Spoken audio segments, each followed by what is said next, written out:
Assalamualaikum warahmatullahi wabarakatuh. Perkenalkan, nama saya Sri Ismail Jati dari Prodi Teknik Sipil.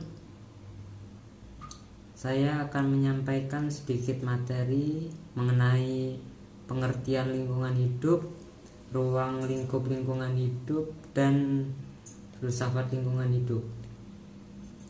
Yang pertama, apa itu lingkungan hidup? Ilmu lingkungan adalah ekologi yang menerapkan berbagai asas dan konsepnya kepada masalah yang lebih luas, yang menyangkut pula hubungan manusia dengan lingkungannya. Ilmu lingkungan adalah ekologi terapan. Ilmu lingkungan ini mengintegrasikan berbagai ilmu yang mempelajari hubungan timbal balik antara jasad hidup termasuk manusia dengan lingkungannya.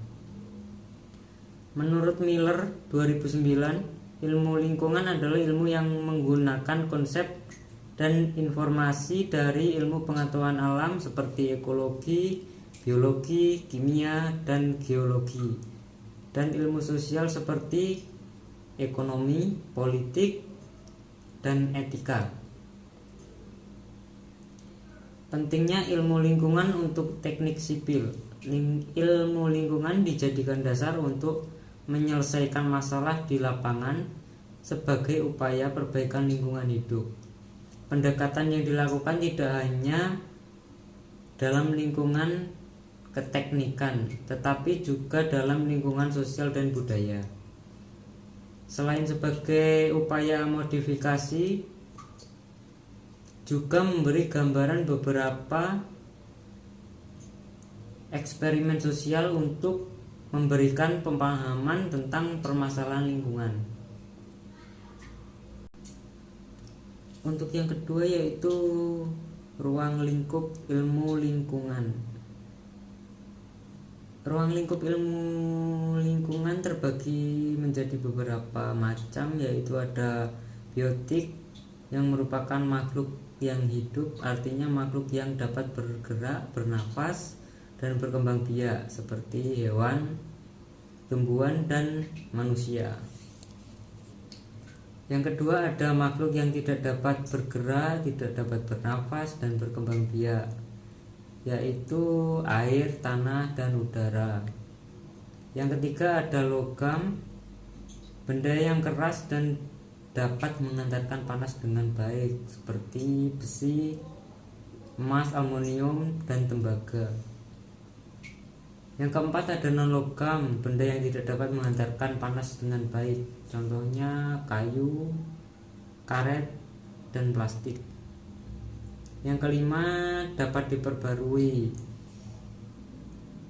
yaitu sulfur, fosfor, oksigen, karbon dioksida, hidrogen, senyawa-senyawa yang dapat diperbarui. Kemudian yang tidak dapat diperbarui yaitu ada minyak bumi, gas batu bara. Ketiga ini disebut juga dengan energi yang tidak dapat diperbarui.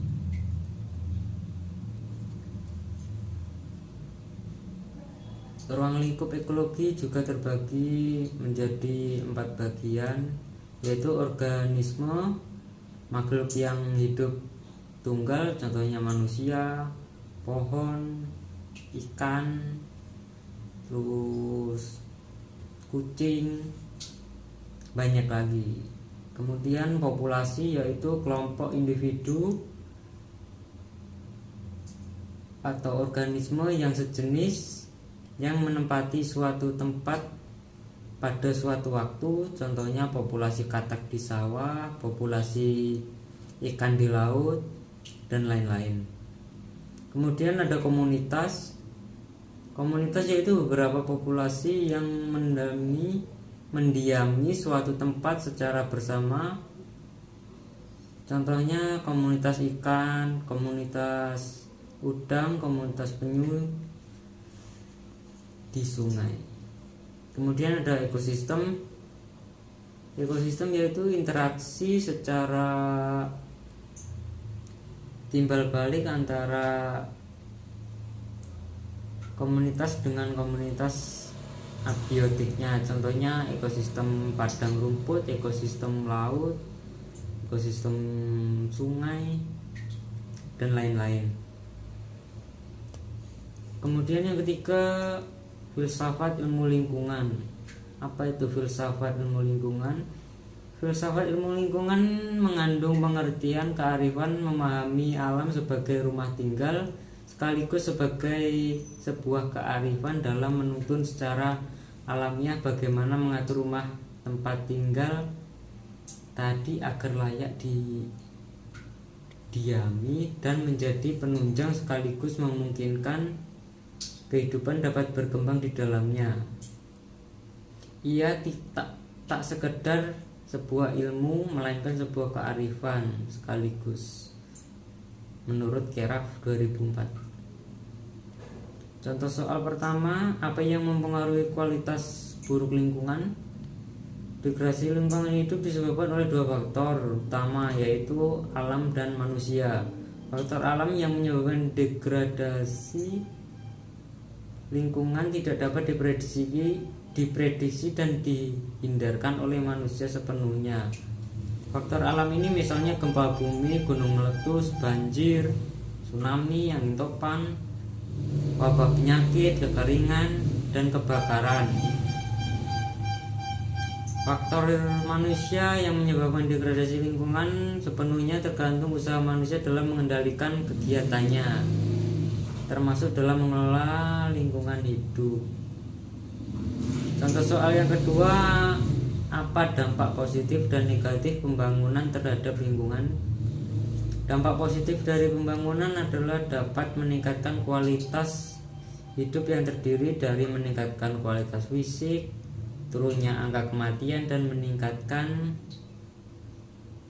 kesejahteraan. Sedangkan dampak negatif dari pembangunan yaitu berkurangnya sumber daya, pencemaran lingkungan, dan redistribusi penduduk.